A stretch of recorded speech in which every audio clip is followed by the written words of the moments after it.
¿Qué onda, Linuxeros? Código abierto y software libre, ¿es lo mismo? No, no es lo mismo. Y si tenés ganas de entender un poco más sus diferencias, quédate hasta el final del video. Bueno, empezando por el principio, creo que ya todo el mundo sabe, por lo menos en este canal, lo que es el software. Pero no todo el mundo sabe qué hay atrás del software, cómo es que funciona, cómo es que la máquina interpreta un programa. En fin, resumiéndolo mucho, el software en realidad, en el fondo, es un código. A este código se le conoce como código fuente y básicamente es texto. Ese texto, para que la máquina lo entienda, hay un intermediario, un traductor, que eso es el lenguaje de programación. El lenguaje de programación, que hay varios, el ser humano lo puede entender si obviamente estudia ese lenguaje de programación. Es como que yo, por ejemplo, no sé, me ponen un texto en chino mandarín y yo no lo voy a entender porque no sé chino mandarín, pero si me pusiera a estudiarlo, sí lo voy a entender y lo podría traducir. ¿Se entiende ese ejemplo? Es un ejemplo un poco básico, pero creo que sirve para explicar todo un poco mejor. Lo mismo con los lenguajes de programación, así, por ejemplo, Python o C o cualquier otro, incluyendo Bash, por ejemplo, que es también un lenguaje de programación, ya que ahí también estamos declarando variables y haciendo programas. Así que sí, es también un lenguaje de programación. De estos lenguajes de programación hay dos tipos. Tenemos el lenguaje de programación interpretado, que básicamente es que mientras se va leyendo el archivo ese de texto que tiene códigos, ahí bueno, la máquina ya entiende, o por lo menos el lenguaje de programación ya va traduciendo en tiempo real a la máquina y ahí el programa funciona. Y después el otro tipo es el lenguaje compilado. Esto quiere decir que tenemos el archivo con el código fuente, pero en realidad como es solo texto, la máquina solo lo ve como texto. Lo que necesitamos hacer es compilarlo, que compilar quiere decir transformar ese código fuente en un binario o en un ejecutable, que es lo mismo, pero bueno, en Windows se acostumbra más a llamarlo ejecutable y en Linux generalmente le decimos binario, pero es lo mismo. Entonces, este binario o ejecutable ya es sí el software real, que la máquina ya lo entiende como un software, como un programa y no como un archivo de texto. Entonces bien, entendiendo esto de qué es el software y qué es el código fuente, ahora paso a explicar qué es el código abierto. Por ejemplo, si nosotros hablamos de Windows y todo lo que hace Microsoft, que es código cerrado y es software privativo, en el código cerrado básicamente tenemos el software, pero no tenemos el código fuente. Nosotros no tenemos acceso al código y no podemos estudiar y realmente entender qué es lo que hace el software, sino que tenemos que ir en la fe de lo que dice el desarrollador de dicho software. Pero no sabemos si el desarrollador de software nos está mintiendo o no. No hay manera de comprobarlo. Ahora, con el código abierto es que además de tener acceso al software a través de un instalador o un binario o lo que sea, también podemos revisar el código fuente, porque el código fuente es abierto. Quiere decir que es abierto a todo público y que cualquiera lo puede ver, ¿bien? Si vos podés ver el código fuente, quiere decir que también lo podés compilar. Repasando todo lo que dije antes, podemos agarrar el código fuente y transformarlo en un binario o en un ejecutable. Esto tiene alguna ventaja, ya que el programador o el desarrollador de software ya te está dando el programa ya compilado. ¿Tiene ventaja esto? Sí. ¿Cuál es? Bueno, seguramente vos me vas a decir, pero yo no sé nada de programación, no entiendo nada de códigos, entonces a mí no me interesa, no me sirve de nada. Bueno, te voy a dar un ejemplo muy básico que ya pasó hace mucho tiempo, y es el Doom clásico, el clásico juego que cambió todo en el mundo de los videojuegos, principalmente en los shooters. Al principio era de código cerrado, pero un día ID Software, que son los creadores de Doom, decidieron liberar el código fuente.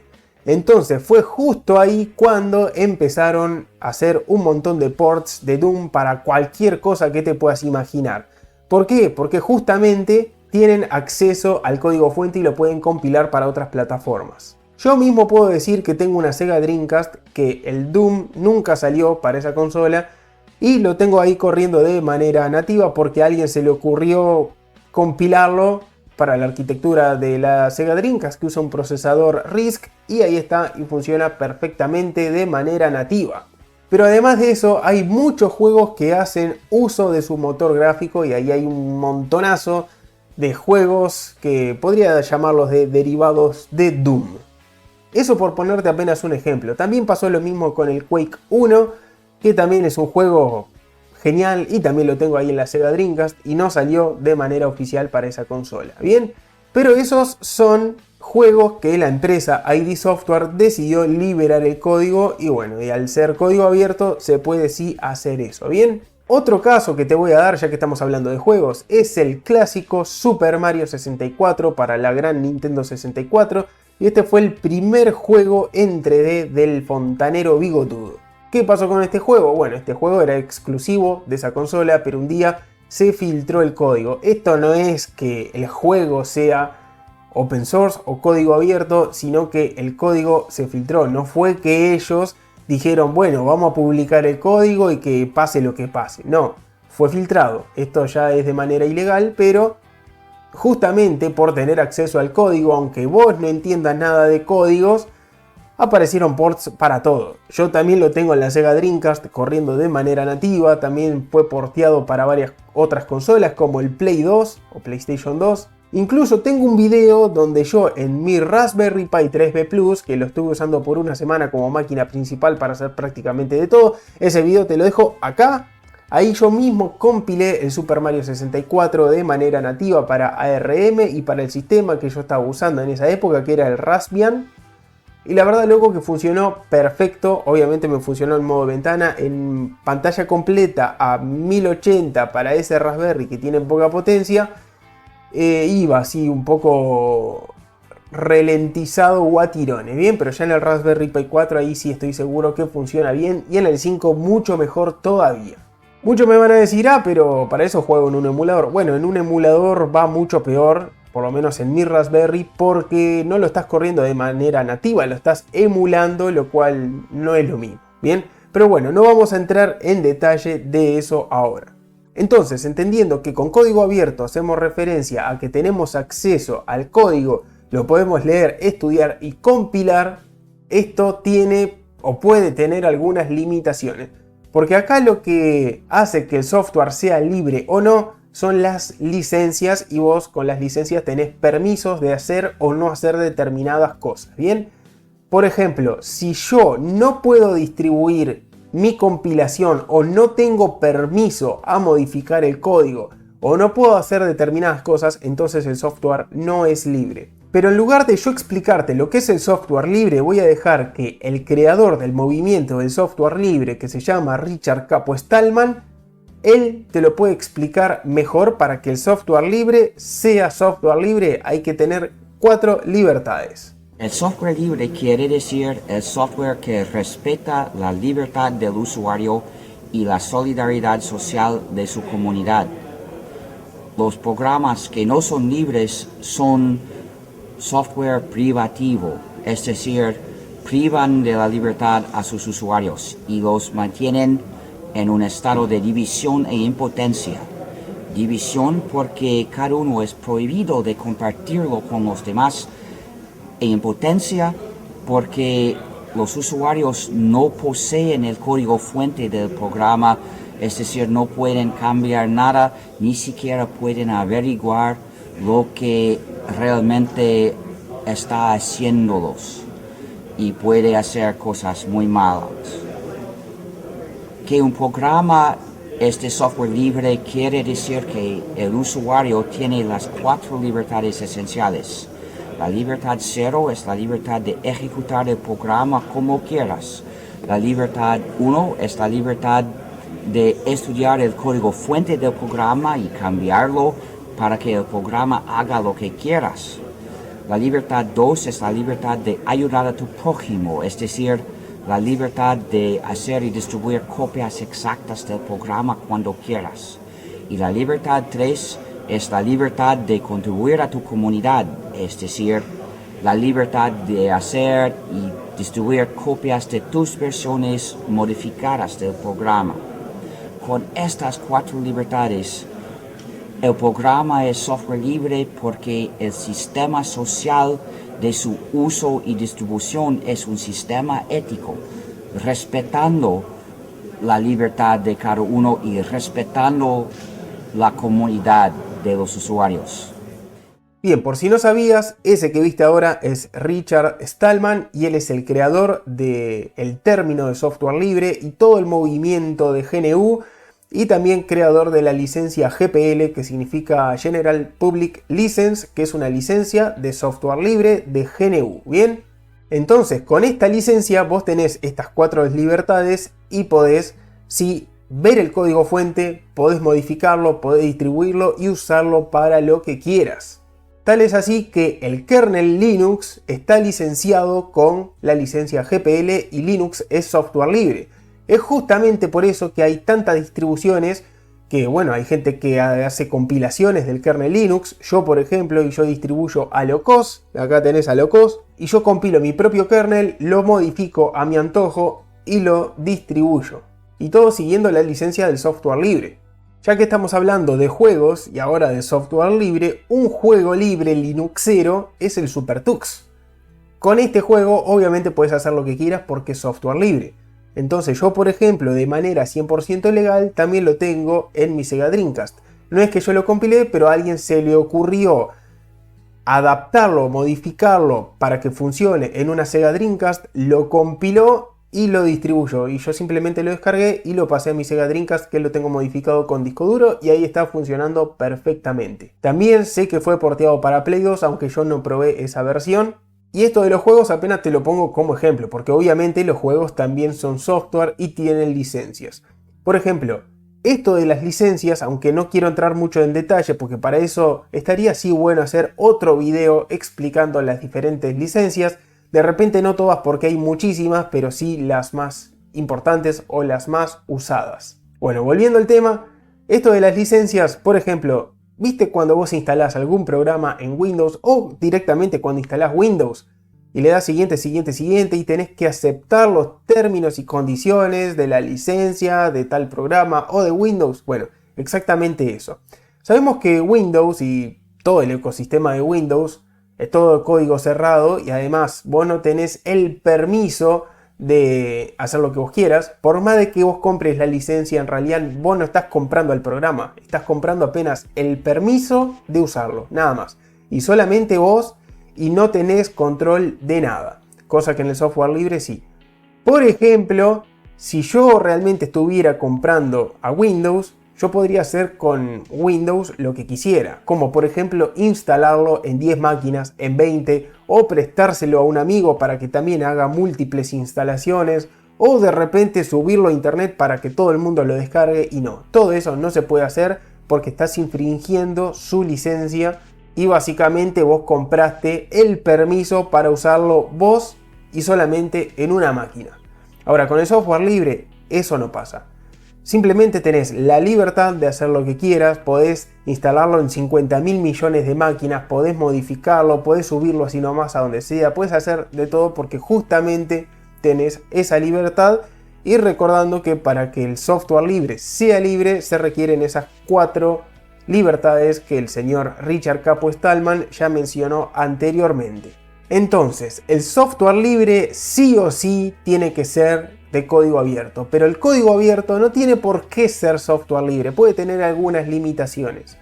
Por ejemplo, te voy a dar un caso que es el Urban Terror, ya que estamos hablando de juegos, que es el juego, podríamos decir que favorito del canal, ya que lo estamos jugando muchísimo desde hace años y tenemos nuestro propio servidor. Este juego utiliza el motor gráfico IO Quake 3, que es software libre, pero el resto del juego es privativo. Hay mucho software que por más que sea gratuito y privativo no permite su distribución, entonces eso ya no es software libre. Y aunque yo mismo compilé el motor y conseguí hacer el juego funcionar, yo no lo distribuyo.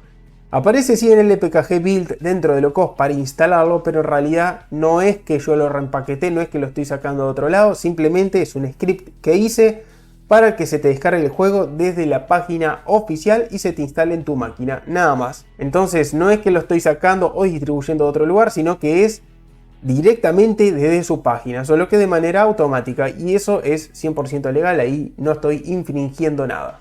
Entonces, si comparamos el software libre con el software privativo, el software privativo generalmente se vende. ¿Por qué no hay programas de pago en el software libre? Bueno, esto es porque no tiene mucho sentido, ya que siguiendo las 4 libertades del software libre para que el software libre sea software libre, si vos haces un programa de pago, no va a pasar ni siquiera un día porque alguien va a agarrar tu código, le va a quitar esa parte de pago, lo va a reempaquetar o redistribuir o hacer lo que quiera y tu software no duraría ni un día siendo pago y bueno, y básicamente todo el mundo tendría el mismo programa pero de forma gratuita. Entonces, ¿cómo los desarrolladores de software libre ganan dinero?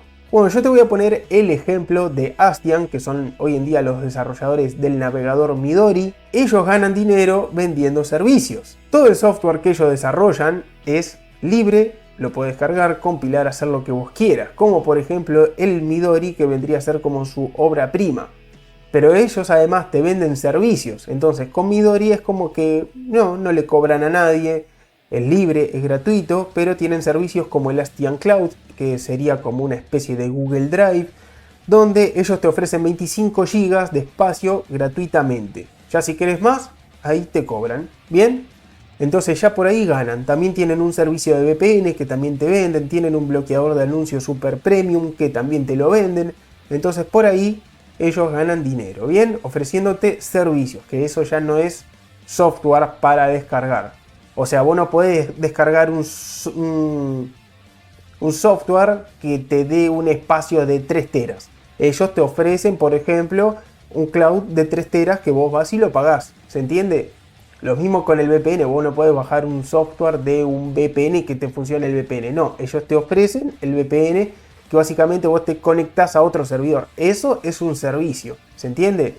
Entonces, si yo quiero, por ejemplo, ahora desarrollar un software y venderlo, pero que sea software libre, bueno, ese modelo de negocio no te va a servir tanto. A vos lo que te sirve es trabajar para una empresa, por ejemplo, de software, ¿no? Donde esa empresa tiene un software y vos vas, le creas ese software o de repente lo mantenés. Por ejemplo, vamos a suponer que esa empresa tenía a un desarrollador de software que le creó tal software y bueno, y esa persona, no sé, se murió. No sé, y la empresa tiene que seguir. Bueno, ¿qué vas a hacer vos? Como si entendés sobre desarrollo de software y sos programador y sabés leer código y modificar y hacer de todo, bueno, vas a continuar modificando y actualizando ese software. Si no querés trabajar para una empresa, también te puedes lanzar como freelancer. Y por ejemplo, por ponerte un ejemplo que hasta está bueno, vamos a suponer que vos vas y desarrollás un software para un supermercado.